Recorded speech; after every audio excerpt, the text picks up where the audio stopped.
کہ انشاءاللہ پاکستان ضرور آگے بڑھے گا، پاکستان جیوے جیوے پاکستان۔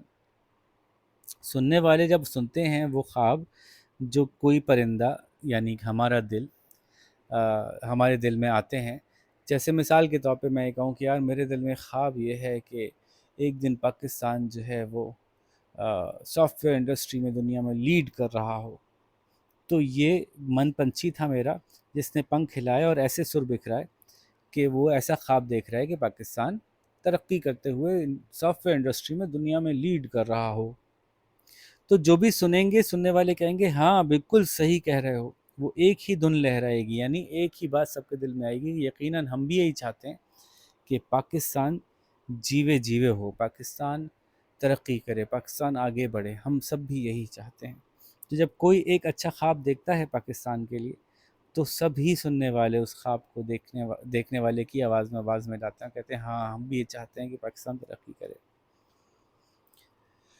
پھر پاکستان کی سرزمین ایسی ہے کہ جس نے بہت سے بکھرے ہوئوں کو، ایسے لوگ جو مختلف طرح کے تھے، مختلف زبانیں بولنے والے، مختلف خیال رکھنے والے، ہم ایک نعرے کے ساتھ ایک ساتھ جڑ گئے تھے۔ نعرہ تھا نا ہمارا پاکستان کا مطلب کیا، لا الہ الا اللہ۔ تو ہم اسلام کی خاطر، مذہب کی خاطر ایک یکجان ہو گئے تھے۔ پہلے ہم بکھرے ہوئے تھے، کوئی پنجابی تھا، کوئی بلوچی تھا، کوئی سندھی تھا، کوئی پشتون تھا، کوئی بنگالی تھا، کوئی سرائکی تھا، تو مختلف علاقوں میں بٹے ہوئے تھے، بکھرے ہوئے تھے، اور ان بکھرے ہوئوں اور بچھڑے ہوئوں کو جو ایک دوسرے سے جدا جدا تھے، ان کو ایک ہی مرکز پہ لے آیا۔ مرکز کہتے ہیں سینٹر کو۔ تو پاکستان کی وجہ سے ہم سب ایک کاز کے لیے یونائٹ ہوئے، ہم سب مل گئے کہ ایک ہی مقصد کے لیے ہم کام کریں گے، اپنے وطن کو ترقی دیں گے۔ اور بالکل ایسے ہی ہے پاکستان، کہ بہت سارے ایسے وطن ہیں جو چمک رہے ہیں دنیا میں، لیکن ان سارے وطنوں میں پاکستان ایسا ہے جیسے ستاروں کے چمکنے کے سامنے سورج کی جھلملاہٹ ہو، سورج کی روشنی ہو، سورج کی تمازٹ۔ تو سورج کی جو تیز روشنی ہے وہ سارے ستاروں کو مائل کر دیتی ہے۔ تو اسی طرح سے دنیا میں بہت سارے ملک ہیں جو چمکتے ہیں، جو بہت اچھے ہیں، اور وہ ستاروں کی مانند لگتے ہیں، لیکن پاکستان جو ہے وہ ان سب کے سامنے سورج کی مانند لگتا ہے۔ جب پاکستان بنا تھا، تو جس نے محنت کی تھی، جس نے پاکستان کے لیے محنت کی تھی، چاہے وہ سندھی تھا یا بلوچی تھا یا پٹھان تھا یا سرائکی تھا، یا اور بھی کوئی، جتنے بھی ہمارے ماشاءاللہ پاکستان میں تو بہت ساری قومیں رہتی ہیں، سب کا نام تو میں ابھی یہاں لے بھی نہیں سکتا اتنی سی ویڈیو میں۔ تو جب ان سب نے مل کے ایفرٹ کی اور پاکستان بن گیا، تو پھر سب گلے ملے، سب جو ہے وہ خوش ہوئے، ایک دوسرے کے قریب آ گئے، اور ایک ہمارا پیغام تھا۔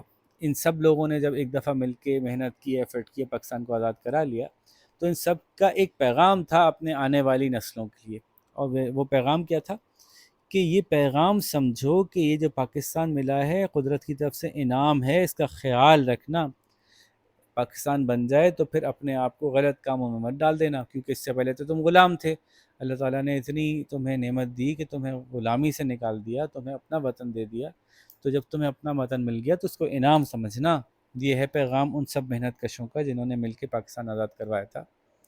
محنت کش ویسے تو مزدور کو بھی کہتے ہیں، لیکن یہ جو لوگ مل کے پاکستان آزاد کروا رہے تھے وہ اس وقت ایک طرح سے پاکستان کی خاطر محنت کش ہی بنے ہوئے تھے۔ تو یہ پیغام انہوں نے دیا کہ یہ قدرت کا انعام ہے، اللہ کا انعام ہے، اس کو جو ہے وہ سنبھال کے رکھنا، اس کا خیال رکھنا، یہاں پہ جو ہے کرپشن مت کرنا، یہاں پہ جھوٹ مت بولنا، چوری مت کرنا، پڑھائی میں ڈنڈی مت مارنا، بھائی دل لگا کر پڑھنا، اچھے انسان بننا، ایک دوسرے کی مدد کرنا۔ ٹھیک ہے بھائی، تو محنت کش، محنت کرنے والا ابھرا ظاہر ہوا، قدرت کا انعام تو صاف سی بات ہے۔ پھر جھیل گئے دکھ جھیلنے والے، جن لوگوں نے بیچاروں نے مل کے پاکستان بنایا، اتنے ظلم سہے، اتنے لوگ مرے، اتنے لوگ کٹے، اتنے خاندان جدا ہوئے، اتنی مشکلیں اٹھائیں ان لوگوں نے جب پاکستان بنا تھا، بہت ظلم ہوا تھا، بہت لوگ مارے گئے تھے۔ تو انہوں نے جو دکھ جھیلنے تھے، جو دکھ جھیلنے کا مطلب برداشت کرنا، تو وہ جھیل چکے، انہوں نے تو وہ برداشت کر لیا ہماری خاطر. اب ہمارا کام ہے، اور وہ کام کیا ہے کہ ہم ایک رہیں گے، مل جل کے رہیں گے، ہم ایک دوسرے سے نفرت نہیں کریں گے، ہم بھی ایک رہیں گے، اور ہمارا نام ایک ہی ہے یعنی ہم پاکستانی ہیں، اور ہمارا نام ایک ہی رہے گا یعنی ہم پاکستانی ہی رہیں گے. ہم اپنے آپ کو ایسے نہیں بانٹیں گے کہ میں فلاں، بلکہ ہم کہیں گے نہیں، ہم پاکستانی ہیں. ہم اپنی قومیتوں، اپنے صوبوں کے کو یقیناً فخر سے یاد تو رکھیں گے، لیکن اس کی بنیاد پر ایک دوسرے سے نفرت اپنے دل میں نہیں پالیں گے، بلکہ ایک پاکستانی، ایک مسلمان بن کے جو ہے وہ ہم جئیں گے. یہ تھی بھئی بات پوری اس نظم میں. اب جلدی سے اس کے سوالات دیکھتے ہیں. مشق میں ظاہر ہے پہلے تو آپ کو سب مشکل الفاظ لکھنے ہیں، ان کے معنی لکھنے ہیں، تو وہ صرف یہی نہیں لکھیے گا جو یہ دیے ہوئے ہیں، بلکہ اس کے علاوہ بھی اگر آپ کو کوئی مشکل لگ رہا ہو تو لکھیے گا. پھولوں کی کیاری، دل، پنچھی پرندے وہ کہتے ہیں، محنت کش، محنت کرنے والا. اب جھیلنا، برداشت کرنا، اور جھرمٹ، یہ جھیل نہیں ہے، جھیل ہے. اور جھرمٹ جو ہے وہ گروپ ہے، کلسٹر ہے، ٹھیک ہے، مجموعہ ہے. یہ تو آپ لوگ خود کیجیے گا. ان الفاظ کو اپنے جملوں میں بھی استعمال کر لیجیے گا، اور پہلے بند کی تشریح کیجیے گا حوالے کے ساتھ. ٹھیک ہے جی.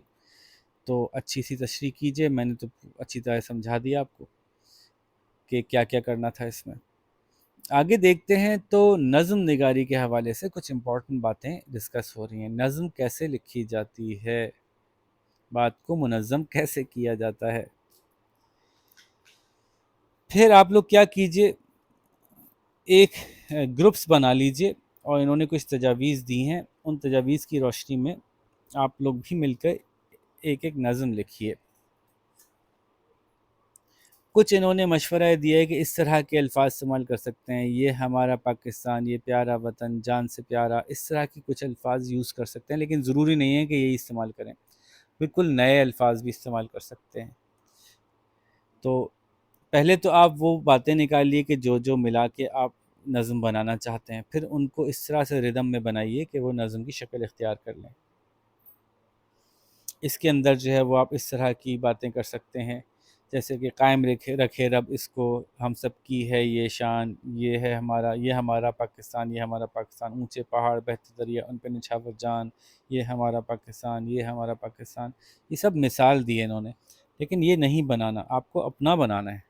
ٹھیک ہے، اس کو کاپی نہیں کرنا ہے آپ لوگوں کو. ٹھیک ہے، تو شاباش، آپ لوگ اپنی کلاس کی ایکٹیویٹی میں اس کو اچھی سی ایک نظم بنائیے. گروپس کے اندر سب گروپس الگ الگ نظم بنائیں گے، اور پھر اس کو چیک کروائیے ٹیچر کو کہ آپ کی نظم کیسی ہوتی ہے. اور اس کے بعد جو ہے وہ اگلے پیج پہ ایک ایکٹیویٹی دی ہے، مذکر اور مؤنث کی پہچان، اس کے قاعدے ہیں.